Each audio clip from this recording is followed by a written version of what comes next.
பிரசிடென்ட்டோட article பார்ப்போமா? Article 52 இந்தியாவுக்கு வந்து ஒரு பிரசிடென்ட் இருக்கணும்னு சொல்றது ஆர்டிகல் 52. ஆர்டிகல் 53 பிரசிடென்ட்க்கு இருக்கிற எக்ஸிகியூட்டிவ் பவர் பத்தி பேசுது. ஆர்டிகல் 54 பிரசிடென்ட்டோட எலெக்ஷனை பத்தி பேசுது. அது ஒரு இன்டைரக்ட் எலெக்ஷன். ஆர்டிகல் 55 அந்த எலெக்ஷனை பத்தி சொல்லுது.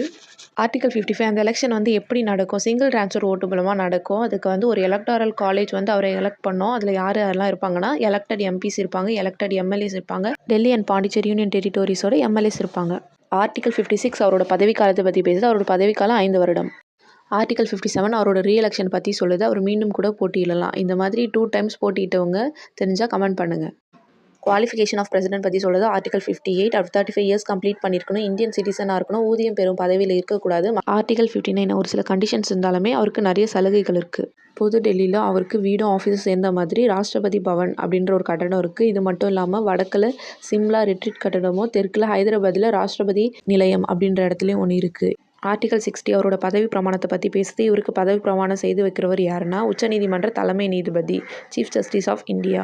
ஆர்டிகல் 61 அவரோட பதவி நீக்கத்தை பற்றி பேசுது. ஆர்டிகல் 62 என்ன சொல்லுதுன்னா அந்த காலியான பதவியை திருப்பி நிரப்பத்தை பற்றி பேசுது.